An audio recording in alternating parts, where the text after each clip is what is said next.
সংসারে আমাদের জীবনে যখন কোনো সুখ বা দুঃখ আসে, তার জন্য আমরা কাউকে না কাউকে অবশ্যই দায়ী করে থাকি, তাই না? এই ব্যক্তি আমাদের সাথে এরকম কাজ করেছেন, তাই আমার সাথে এমন হলো। ওই ব্যক্তি যদি এমনটা না করতেন, তাহলে আজ আমি ওই স্থানে পৌঁছতে পারতাম। সবই আপনার দৃষ্টিভঙ্গির ওপর নির্ভরশীল, আর যদি আপনার দৃষ্টিভঙ্গি এমন হয়, তাহলে তা অনুচিত। সত্যি কথা বলতে, এই সংসারে ভিন্ন ভিন্ন ধরনের মানুষ আছে। এটা আপনার ওপর নির্ভর করছে কিভাবে তাদের স্বাগত জানাবেন। একবার ভাবুন, আমি আমার দুটো হাত সামনে নিয়ে এলাম, দুটো মুঠো খুলে দিলাম। দুই প্রকারের মানুষ আসবেন, কিছু না কিছু দিয়ে যাবেন। এই মুঠো যদি আমি বন্ধ করে দিই, তাহলে না কেউ আমাকে কিছু দিতে পারবে, না আমার কিছু যাবে আসবে। নিশ্চয়ই বুঝতে পারছেন এই দুই ধরনের ব্যক্তি কারা এবং তারা কি দিয়ে যান। আমি যদি নিজের মুঠো খুলে দিই, তাহলে কিছু ভালো মানুষ আসবেন, আমাকে আনন্দ, সন্তুষ্টি, জ্ঞান প্রদান করে যাবেন, ভালো অভিজ্ঞতা দিয়ে যাবেন। কোনো খারাপ ব্যক্তি যদি আসেন, তাহলে তিনিও খারাপ অভিজ্ঞতা দেবেন, যার থেকে আমি শিক্ষা লাভ করব। এই সব কিছু আমি লাভ করতে পারি। মুঠো যদি বন্ধ করে রাখি, তাহলে আমি কিছুই পাবো না। দেখুন, এই সংসারে প্রত্যেকের জীবনে এইরকম।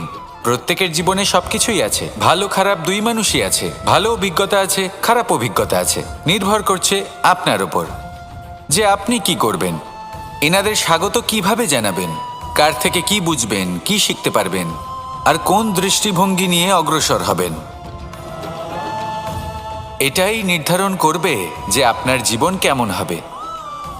আসুন আমার সাথে ভালোবেসে বলুন, রাধা রাধা। জীবনে যখন কোনো ব্যক্তি নিজের লক্ষ্য প্রাপ্তির জন্য নিরন্তর পরিশ্রম করতে থাকেন, চেষ্টা করতে থাকেন, তখন তিনি কষ্ট অনুভব করেন। কখনো শারীরিক কষ্ট, কখনো মানসিক কষ্ট। এবার উনি এটা ভাবতে থাকেন যে আমি কি উচিত করছি নাকি অনুচিত করছি। কারণ অন্যদিকে এমন একজন ব্যক্তিও আছেন যিনি একদমই পরিশ্রম, চেষ্টা করছেন না। তিনি মদিরা পান করেন, বিলাসিতায় জীবন কাটান, অলস প্রকৃতির হয়ে ওঠেন, নিদ্রাতে বিলীন হয়ে থাকেন আর ভাবেন যে তিনি সুখ লাভ করছেন। কিন্তু এরকম কেন হয়? কারণ যখন আমরা সৎ পথে থাকি, উচিত পথে চলি, লক্ষ্য প্রাপ্ত করার জন্য চেষ্টা করতে থাকি, তখন আমাদের ভেতরে থাকা নেতিবাচক শক্তি এবং পাপ এই দেহকে ত্যাগ করে দেয়। আর এই অনুভূতিটাই আমাদের দুঃখের অনুভূতি দেয়, কষ্ট দেয়। এবার সেখানে যদি আমরা কুপথে চলি, অনুচিত পথে চলতে থাকি, তাহলে আমাদের ভেতরে থাকা পুণ্য এবং ধনাত্মক শক্তি আমাদের দেহ ত্যাগ করে দেয়। আর এই অনুভূতির কারণেই আমরা সুখ অনুভব করি। কিন্তু কখনো ভাববেন যে এই সুখ বেশি সময় পর্যন্ত থাকে না। সেই জন্য সবসময় মনে রাখবেন, যদি আপনি জানেন যে এটাই আপনার লক্ষ্য, এটাই উচিত পথ, শুভ পথ, তাতে নিরন্তরভাবে এগিয়ে যেতে চেষ্টা করতে থাকুন। এই কষ্ট আপনাকে সুখের পরাকাষ্ঠায় কখন পৌঁছে দেবে তা আপনি জানতেই পারবেন না। আসুন আমার সাথে ভালোবেসে বলুন, রাধা রাধা। প্রত্যেক মানুষ নিজের জীবনে হীরক তথা হীরে এবং দর্পণ এই দুই দেখেছেন। এই দুই হলো সাদা এবং এরা দুজনেই আলোর প্রতিফলন ঘটায় এবং এরা দুজনেই উজ্জ্বল হয়ে ওঠে। আপনি হয়তো মনে মনে ভাবছেন যে এটা কি ধরনের তুলনা করছি। একটা হীরে তো রত্ন, তার মূল্য দর্পণের থেকে অনেক গুণ বেশি। কিন্তু হীরে থাকাতে দর্পণের মূল্য কিন্তু কোনো অংশে কমে যায় না, তাই না? মানুষ যখন হীরে নিজের হাতে নেয়, তখন সবার আগে কি খোঁজে? দর্পণ, যাতে তার মধ্যে দিয়ে দেখে সে বুঝতে পারে যে সেই হীরে আদৌ তার শোভাবর্ধন করছে কিনা, তাকে ভালো দেখাচ্ছে কিনা, প্রসাধনের জন্য সেটা ব্যবহার করা ঠিক হবে কিনা। অর্থাৎ হীরের উপস্থিতিতে দর্পণের গুরুত্ব কম হলো না। দর্পণের কারণে হীরের মূল্য বোঝা গেল। আমাদের জীবনেও ঠিক এরকমই ঘটে। আপনারা যদি সংসারে নিজের আশেপাশে দেখেন, এমন অনেক মানুষ দেখতে পাবেন যারা নিজেদের ক্ষেত্রে মহান স্থানে পৌঁছেছেন, নিপুণ এবং শ্রেষ্ঠ হয়েছেন। আর তাদের মধ্যে আপনার নিজের মনে হয় যেন আপনি হলেন দর্পণ। নিজেকে ছোট মনে করবেন না। আপনার মূল্য কম হচ্ছে না, আপনার নিজস্ব মূল্য আছে। আর যদি আপনার অস্তিত্ব না থাকে তাহলে ওনাদের অস্তিত্বের মূল্য সংসার বুঝতেই পারবে না। জীবনে সবসময় চেষ্টা করবেন যাতে আপনি আরও বেশি শ্রেষ্ঠ হয়ে উঠতে পারেন। আপনি নিজে যে স্থানে আছেন সেটাকে ছোট মনে করবেন না, তারও নিজস্ব একটা মূল্য আছে। যদি আপনি হিরে হয়ে থাকেন তাহলে অহংকার করবেন না, যদি আপনি দর্পণ হয়ে থাকেন তাহলে নিজেকে ছোট মনে করবেন না। আসুন আর আমার সাথে ভালোবেসে বলুন, রাধা রাধা। মানুষ জন্মগ্রহণ করে, তার সাথে ভয়েরও জন্ম হয়। ছোটবেলা থেকেই আমাদের মনে কোনো না কোনো প্রকারের ভয় থেকেই যায়। কেউ এই বিষয়ে ভয় পায় যে তার কোনো বস্তু তার থেকে দূরে চলে যাবে। কেউ এই বিষয়ে ভয় পায় যে আমি নিজেকে হারিয়ে ফেলব। কেউ এই ভেবে ভয় পায় যে আমার প্রিয়জনেরা তারা যেন আমার থেকে দূরে না চলে যায়। কেউ এই ভেবে ভয় পায় যে আমরা যেন পথ না হারিয়ে ফেলি, আদি ইত্যাদি। কিন্তু সত্যি কথা বলতে ভেবে দেখুন, এই ভয় বাস্তবে কি? শুধুই একটা মনস্থিতি, আর কিছুই নয়। যা কিছু আপনি জীবনে পেয়েছেন তা একদিন আপনাকে হারাতে হবে। এই জীবন হলো আপনারই, কিন্তু তাও একদিন সমাপ্ত হবে। তাই ভয় পেয়ে কি লাভ? এই ভয় শুধু আপনাকে জীবন যাপন করা থেকে বাধা দিচ্ছে, আর কিচ্ছু নয়। পথ হারিয়ে ফেললেই বুঝতে পারবেন যে নতুন পথ কিভাবে বানাতে হয়। কিছু মানুষকে জীবন থেকে হারালে তবেই আপনি বুঝবেন যে আপনার আপনজনকে। এই ভয়ের কারণে ভীত হয়ে থাকবেন না। এই তারা নক্ষত্র অন্ধকারের অভাবে গুরুত্ব হারায়। শিবকেও মহাদেব হবার জন্য বিষপান করতে হয়েছিল। প্রত্যেক পরিস্থিতি, প্রত্যেক সাফল্য আপনার পরীক্ষা নেবে, তাতে উত্তীর্ণ হওয়া হলো আপনার কর্ম। যখনই আপনি ভয় পাবেন বা সংকটের সম্মুখীন হবেন, তখন সাহসের সাথে তার সম্মুখীন হন। মনে রাখবেন, যে সম্মুখীন হতে জানে সাফল্য তার সাথে সবসময় থাকে। আসুন আর আমার সাথে ভালোবেসে বলুন, রাধা রাধা। এই সংসারে সবথেকে বেশি কোমল বস্তু হলো রেশম। এই রেশম এতটাই কোমল হয় যে এর পুরো একটা থান শুধুমাত্র একটা হাতে ধরা সম্ভব। কখনো ভেবে দেখেছেন এই রেশম কিভাবে হয়? একটি কীট তার লালার দ্বারা উৎপন্ন হয়। এই কীট সেই রেশমকে পাক দিতে থাকে, পাক দিতেই থাকে, আর আস্তে আস্তে তার মধ্যেই জড়িয়ে পড়ে। শেষে ওর এই সুন্দর অমূল্য সৃষ্টি রেশমের এই সুতো, তার নির্মাণ কার্য পূর্ণ হয়। কিন্তু তাতেই ও নিজে বন্দী হয়ে যায়। নিজেরই মায়াজালের এই বন্দী গৃহে নিজেই ফেঁসে যায়। এবার এই সুতোকে ব্যবহারযোগ্য করে তোলার জন্য এই কীটগুলিকে এই কবচের সাথেই ফুটন্ত জলে ফেলে দেওয়া হয়। এই সংসারে যদি আমাদের স্বপ্ন এই সংসারের দুঃখ হরণ করার জন্য, এই সংসারে সুখ বিতরণ করার জন্য হয়, তবেই আমাদের প্রগতি সম্ভব। যদি আমাদের এই স্বপ্ন শুধুই আমাদের এবং আমাদের স্বার্থসিদ্ধির জন্য হয়, তাহলে এই স্বপ্ন আমাদের অন্ধ করে দেবে, আমাদের অন্ধকারের পথে নিয়ে যাবে, আর আমরাও সেই কীটের মতো হয়ে যাব। নিজেদেরই মায়াজালে আমরা নিজেই ফেঁসে যাব, আর শেষে আমরা যদি কিছু লাভ করি তা হবে একাকিত্ব, অন্ধকারময় মৃত্যু। তাই স্বপ্ন অবশ্যই দেখুন, কিন্তু এমনভাবে স্বপ্ন দেখবেন না যে তার এই বন্দিগৃহে আপনি নিজেই ফেঁসে গেলেন। স্বপ্ন দেখুন পরোপকারের, পরমার্থের, সবাইকে উদ্ধারের, অন্ধকারের নয়। তবেই কল্যাণ হবে, আর তবেই এই হৃদয় প্রসন্ন হয়ে বলবে, রাধা রাধা। মানুষ যখন এই সংসারে প্রবেশ করে, অর্থাৎ জন্মগ্রহণ করে, তখন নিশ্চিন্তে থাকে, আনন্দে থাকে। কিন্তু যেইমাত্র তার মধ্যে বোধশক্তি আসে, তখন সে চিন্তা করতে শুরু করে। চিন্তা ভবিষ্যতের, সেই সমস্ত বিষয় নিয়ে চিন্তা করে যা ওর হাতে নেই। তারপর বড় হয়, বিবাহ সম্পন্ন হয়, গৃহস্থ জীবন যাপন করে, তারপর আবার চিন্তায় মগ্ন হয়ে যায়। ভাবে, এই যে আমার পরিবার, আমি কি ঠিকমতো তার খেয়াল রাখতে পারছি? কাল যখন আমি এই সংসার থেকে চলে যাব, তখন আমার এই পরিবারের দেখাশোনা কে করবে? শেষ পর্যন্ত এই পরিবার তো আমারই উত্তরদায়িত্ব।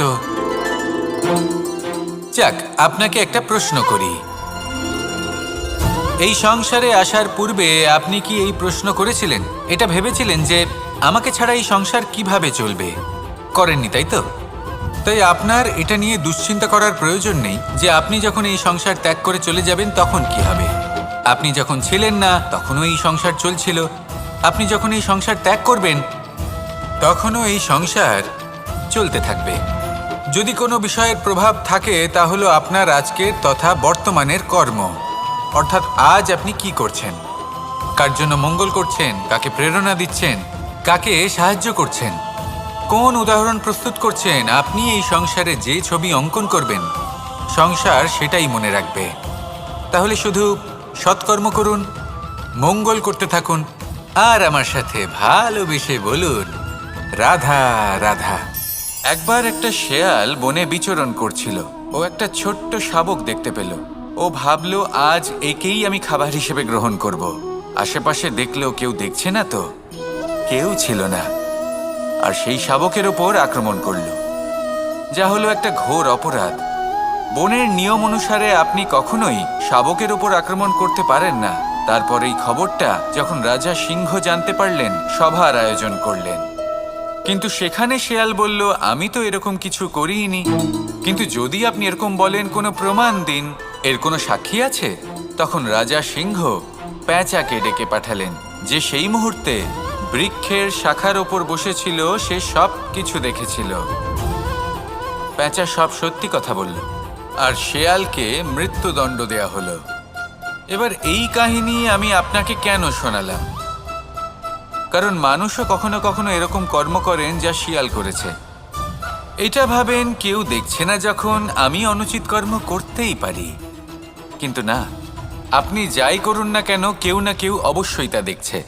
কোনো ব্যক্তি না হলেও কোনো প্রাণী, না হলে কোনো যক্ষ বা দেব বা প্রেত। যদি এনারা কেউ না দেখেন, তাহলে ধরিত্রী মাতা দেখেন, যেখানে দাঁড়িয়ে আপনি সেই কর্ম করছেন, তাই না?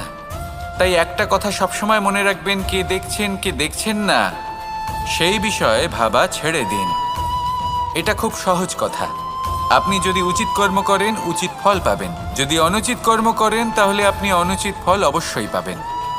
সেই জন্য উচিত পথে চলতে থাকুন, উচিত কর্ম করতে থাকুন, আর আমার সাথে ভালোবেসে বলুন রাধা রাধা। সুখ, দুঃখ এবং শক্তি, এই তিন হলো এই সংসারের ত্রিদেবের মতো।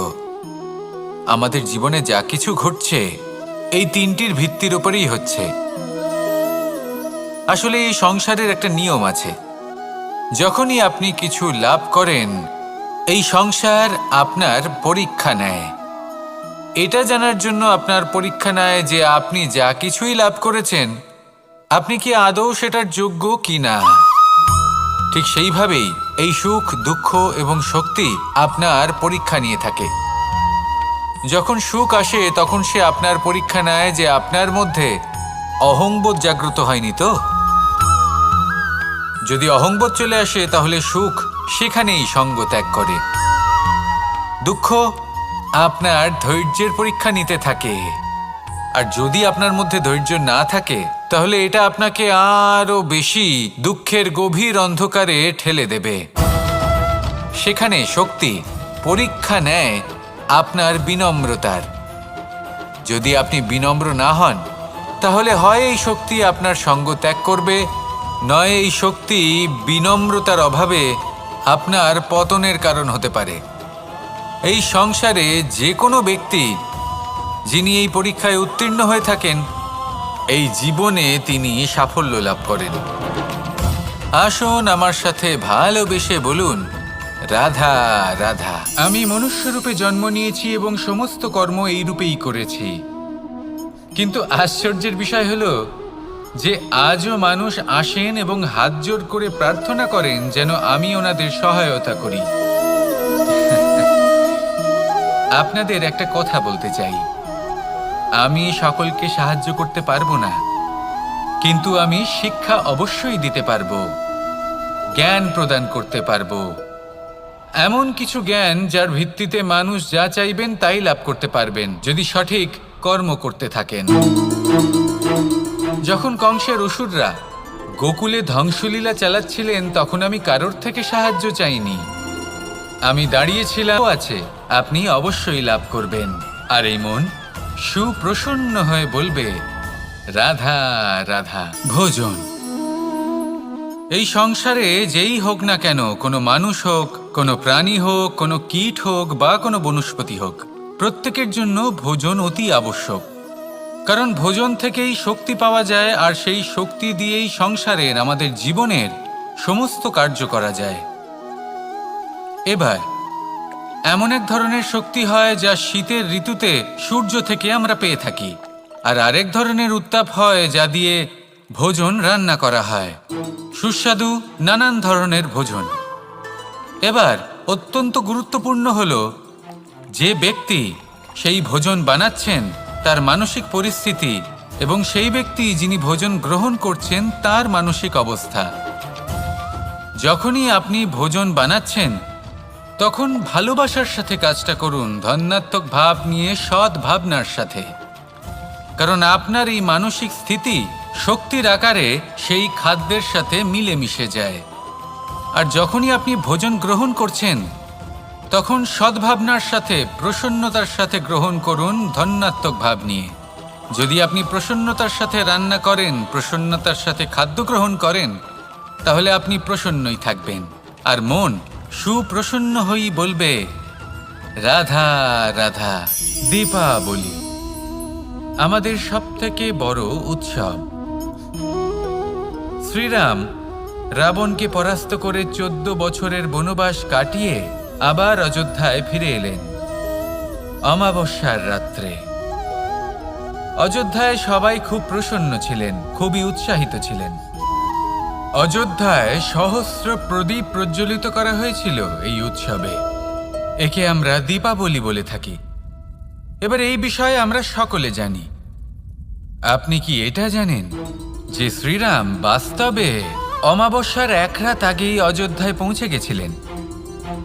সবার সামনে অমাবস্যার রাতে এসেছিলেন। এর কারণ কি? শ্রীরাম প্রমাণ করতে চেয়েছিলেন যে যে কোনো সময়, দিন হোক বা রাত, শুভ বা অশুভ হয় না।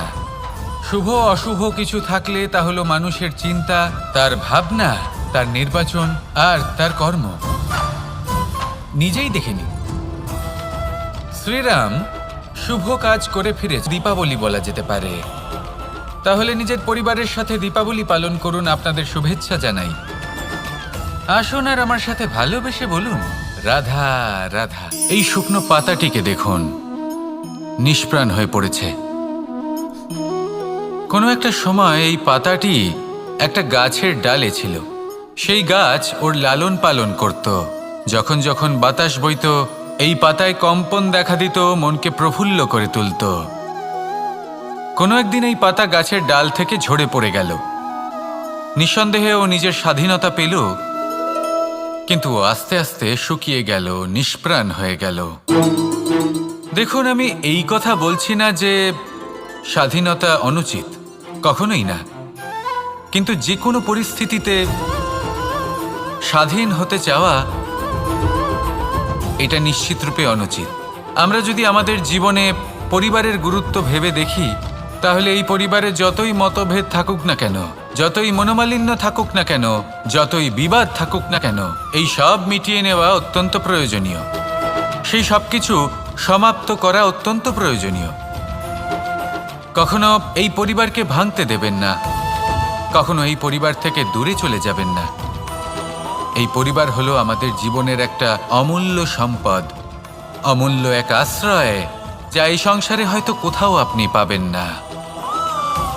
তাই একে আগলে রাখুন। ভেবে নিন, আপনি পাতা আর আপনার পরিবার সেই গাছ।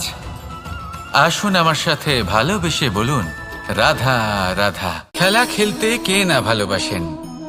আমরা প্রত্যেকেই যখন সময় পাই, সুযোগ পাই, তখনই আমরা কোনো খেলা খেলি। খেলার সময় দুই ধরনের মানুষ ওখানে থাকেন।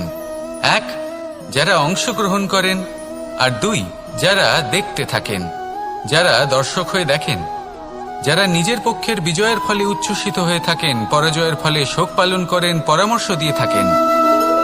আর বিজয়ী কে হন? বিজয়ী তিনি হন যিনি অংশগ্রহণ করেন। নির্বাচন আপনাকে করতে হবে, আপনি কি করতে চান? আপনি কি খেলোয়াড় হতে চান, নাকি আপনি দর্শক হতে চান? যদি আপনি বিজয়ের আনন্দ লাভ করতে চান, সেই রোমাঞ্চ অনুভব করতে চান, তাহলে খেলতে হবে। ময়দানে আপনাকে নামতেই হবে। পরাজয়ের সম্ভাবনার ভয়ের সাথে আপনাকে লড়াই করতেই হবে। বিপক্ষের আহ্বানকে স্বীকার করতেই হবে, খেলোয়াড় হয়ে উঠতে হবে। তবেই এই বিজয়ের সম্ভাবনা থাকবে। আসলে কি, দর্শক হয়ে পরামর্শ দেওয়া অত্যন্ত সহজ, ময়দানে নেমে অংশগ্রহণ করা অত্যন্ত কঠিন। আর এখানে যেটা সহজ, তা আপনাকে বিজয়ের পথে কখনোই নিয়ে যাবে না। আসুন আমার সাথে ভালোবেসে বলুন, রাধা রাধা। এই সংসারে এমন কখনোই হবে না যে আপনি কিছু একটা করলেন কিন্তু তার মূল্য আপনাকে দিতেই হলো না। যে কোনো কাজের জন্য, যে কোনো কর্মের জন্য আপনাকে মূল্য দিতেই হবে। প্রকৃতিও আমাদের এটাই শেখায়। আকাশে দেখুন সূর্যকে, প্রত্যেকদিন আমাদের প্রকাশ প্রদান করেন। এনাকে সূর্য নারায়ণ বলা হয়। ইনি কি মূল্য প্রদান করেন? নিজে জ্বলতে থাকেন। ধরিত্রী মাতা, এই ভূমি, ইনি কি মূল্য প্রদান করেন? প্রহার সহ্য করেন। আমরা এই ধরিত্রীতে প্রহার করে মাটি খুঁড়ে তাতে বীজ বপন করি, তবেই আমরা অন্ন লাভ করি, তবেই ফসল পাই। জীবনে যদি আপনাকে সফল হতে হয়, সম্মান পেতে হয়, যশ পেতে হয়, তাহলে আপনাকে মূল্য দিতেই হবে। যদি আপনি সাফল্য লাভ করতে চান, তাহলে দিন রাত আপনাকে ত্যাগ করতে হবে, যেখানে সমগ্র সংসার সন্তোষ অনুভব করছে আর আপনাকে করতে হচ্ছে পরিশ্রম। যদি আপনি সম্মান প্রাপ্ত করতে চান, তাহলে আপনাকে সেই সুখ ত্যাগ করতে হবে যা সবার কাছে রয়েছে।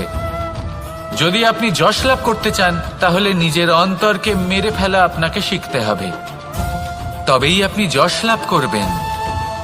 জীবনে শুধুমাত্র ধন মূল্যবান নয়, কিন্তু এই যে মূল্যের কথা আমি বলছি, সেটা যদি আপনি দিতে পারেন, তাহলে নিশ্চিত রূপে এটা আপনাকে আরো মূল্যবান করে তুলবে, নিশ্চিত রূপে গড়ে তুলবে। তাহলে এটাই করুন আর আমার সাথে ভালোবেসে বলুন, রাধা রাধা। মানুষের শরীর থেকে যা কিছু নির্গত হয় সবই পচনশীল, তা থেকে দুর্গন্ধ বেরোয়, একটা ঘৃণাবোধ জন্ম নেয়। আমাদের রক্ত হোক, অবশিষ্ট হোক, ঘাম হোক, নিঃশ্বাস হোক, আবার এমনকি যখন আমরা মনুষ্য শরীর ত্যাগ করি, তারপরেও এই শরীরেও পচন ধরে, তার থেকে দুর্গন্ধ বেরোয়। কিন্তু বিষয়টা হলো, এটা আমাদের হাতেই নেই। তাহলে আমাদের হাতে কি রয়েছে? আমাদের কর্ম, আমাদের উদ্দেশ্য আর আমাদের বাণী। যদি এইগুলো শুভ রাখেন, তাহলে শুধু নিজে সুগন্ধিত থাকবেন না, এই সমগ্র সংসারকে সুগন্ধিত করে তুলবেন। কথায় আছে যে বাণীর থেকে অধিক মূল্যবান আর কিছুই নেই। সেই জন্য যে কোনো কথা বলার আগে নিজের শব্দকে নিজের মনের তুলাদণ্ডে মেপে দেখুন, তারপরে তার প্রয়োগ করুন। কখনো কখনো এমনও হতে পারে যে আপনার কথা কারোর জীবনে আশীর্বাদ হয়ে দাঁড়ালো, যার দ্বারা হয়তো সে শক্তি এবং প্রসন্নতা লাভ করলো। আবার এমনও হতে পারে যে আপনার কথা হয়তো কারোর মনে এমন আঘাত দিল, সে সেই আঘাত কোনোদিনও ভুলতে পারল না। আসুন আমার সাথে ভালোবেসে বলুন, রাধা রাধা। যদি আমি স্থির করি, যদি নিশ্চিত করি একটা মূর্তি গড়ে তুলব, আর কিছুক্ষণ সেই কাজটা করে আবার কিছুক্ষণ পরে বন্ধ করে দিই, আবার কিছুক্ষণের জন্য কাজটা করে আবার সেই কাজ বন্ধ করে দিই, আবার কিছুক্ষণের জন্য কাজটা করে বলি ক্লান্ত লাগছে, কিছুক্ষণের জন্য বিশ্রাম নিয়ে নিই, যদি এইভাবে আমি কাজটা করি, তাহলে কি এই কাজ উচিত সময় এবং উচিতভাবে সম্পন্ন হবে? কখনোই নয়। শুধু তাই নয়, যে কোনো কাজ যদি পূর্ণ করতে হয়, উচিতভাবে করতে হয়, উচিত সময়ের মধ্যে করতে হয়, তাহলে প্রয়োজন সততার এবং অখণ্ড প্রচেষ্টার।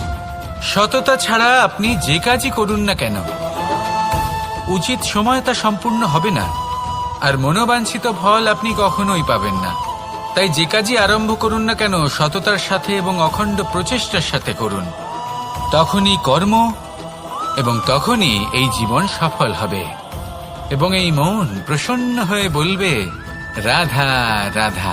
কেউ আমাকে মাখন চোর বলেন, কেউ বা আমাকে মুরলী মনোহর বলেন, কেউ আমাকে যুদ্ধ বিমুখ বলেন, কেউ বা আমাকে সুদর্শনধারী বলেন, কিন্তু আমি আসলে কে? আসুন, আজ আমি আপনাকে আমার আসল পরিচয় জানাবো। বাড়িতে সুস্বাদু মাখন থাকা সত্ত্বেও গোপীদের কাছে সুমধুর ভালোবাসাপূর্ণ বকুনি খাওয়া যে ভালোবাসে সেই হলো কৃষ্ণ। আঙুলে সুদর্শন চক্র থাকা সত্ত্বেও যে রথের লাগাম ধরে থাকবে সেই সিদ্ধান্ত নিয়েছে সেই হলো কৃষ্ণ। দ্বারকার মতো অনন্য রাজমহল থাকা সত্ত্বেও সুদামার মতো সখা যার অত্যন্ত প্রিয় সেই হলো কৃষ্ণ। যদি আপনার মনে প্রেম থাকে, আপনি প্রেম বিতরণ করেন, সবাইকে ভালোবাসেন এবং ভালোবাসা রক্ষার খাতিরে শস্ত্র হাতে নিতেও আপনি সক্ষম থাকেন, তাহলে আপনি হলেন কৃষ্ণ। আসুন আমার সাথে ভালোবেসে বলুন রাধা রাধা। ব্যায়াম, এই শব্দ আমরা সকলে শুনেছি, আর এটা সারা জীবন আমাদের সাথেই থাকে কোনো না কোনো রূপে। যখন আমরা জন্মগ্রহণ করি, চলতে শিখি, প্রথমে আমরা হামাগুড়ি দিয়ে চলি, পরে চলতে চেষ্টা করি কিন্তু পড়ে যাই। তখন আমাদের বাড়ির গুরুজনেরা আমাদের আটকান না, ওনারা মনে করেন এইভাবেই আমাদের সন্তান চলতে শিখবে, এইভাবেই তার পা আরো মজবুত হবে, যা অত্যন্ত গুরুত্বপূর্ণ। এইবার জীবনকালে যতই আমরা এগোতে থাকি, এই ব্যায়াম বিভিন্ন রূপে আমাদের সাথেই থাকে। কিন্তু আপনি কি জানেন যে এই ব্যায়ামের তাৎপর্য আসলে কি? আপনি কি জানেন এই ব্যায়ামের মর্ম আসলে কি? যখনই আমরা এই ব্যায়াম করি, আমাদের শরীরের মাংসপেশি ক্ষয় হয়। প্রথমে তা ক্ষয় হয়, তারপর আবার তা নির্মিত হয়। আরো শ্রেষ্ঠ, আরো শক্তিশালী মাংসপেশি আমরা লাভ করি। অর্থাৎ এই ব্যায়াম হলো সৃজনের বিজ্ঞান। এই ব্যায়াম আমাদের জন্য অত্যন্ত আবশ্যক। সেই জন্য জীবনে যখনই কোনো কিছু নষ্ট হয়ে যায়, চলে যায়, তখন হতাশ হয়ে পড়বেন না, তাকে পুনর্নির্মাণ করার চেষ্টা করবেন। আর এই শিক্ষা আমরা লাভ করি পাখিদের থেকে। যখনই বর্ষা হয়, ঝড় আসে, যখন পাখির বাসা ভেঙে চুরমার হয়ে যায়, তারা হার মেনে নেয় না। সে আবার অল্প অল্প করে সব খুঁজে একত্রিত করে আবার নিজের বাসা বানিয়ে তোলে, পুনরায় এক জীবনকে জন্ম দেয়, এক নতুন পরিবারকে জন্ম দেয়। তাই মনে রাখবেন, জীবনে এইভাবেই যদি আপনি নির্মাণ করতে চান, সৃজন করতে চান, তাহলে সেই নির্মাণের জন্য ভাঙনের অভিজ্ঞতা থাকা অত্যন্ত আবশ্যক। ভগ্ন বস্তুকেও সম্মান করা অত্যন্ত আবশ্যক। এই আচরণ মনে নিয়ে আসুন, মন প্রসন্ন হয়ে বলবে রাধা রাধা। যখন আমরা কোনো বনে প্রবেশ করি, তখন এই সবুজ ঘাস দেখে, এই কোমল ঘাস দেখে আমাদের মন প্রফুল্ল হয়ে ওঠে। ভিন্ন ভিন্ন প্রজাতির ফুল, ভিন্ন ভিন্ন রঙের ফুল দেখে এই মন আনন্দে ভরে ওঠে। এখানে শিশুরা আনন্দ লাভ করে, বড়রা ভোজন গ্রহণ করেন, কথাবার্তা বলেন, হাঁটাহাঁটি করে বেড়ান। এবার ভেবে দেখুন, যখন এই উপবনের নির্মাণ হয়েছিল, সেই সময় যদি এই মাটিকে সঠিকভাবে খনন না করা হতো, যদি তাতে সঠিকভাবে বীজ রোপণ না করা হতো, যদি কোনো সংঘর্ষ না হতো, পরিশ্রম না করা হতো, যদি চলতে চলতে পায়ে কাঁটা না বিঁধে যেত, তাহলে এই সুন্দর বন দেখে আমরা কি এই আনন্দ লাভ করতে পারতাম? কখনোই নয়। ধরুন কোনো নদীর তটে সুন্দর একটি বন আছে, সেই বনের আনন্দ লাভ করতে গেলে আপনাকে সেই নদী পার করতেই হবে। যদি সুখের নদীর কাছে পৌঁছতে চান, তাহলে তটে যে কাঁটা রয়েছে সেগুলোর সাথে সংঘর্ষ করতেই হবে। এই সংসারে যদি আপনি সুখ লাভ করতে চান, তাহলে সুখ লাভের এই যাত্রা শুরু করতে হবে সংঘর্ষ দ্বারা। তাহলে সংঘর্ষকে স্বাগত জানান, এর পেছনেই সুখ রয়েছে যা আপনার জন্য অপেক্ষা করছে। এবার হাসুন আর আমার সাথে ভালোবেসে বলুন রাধা রাধা।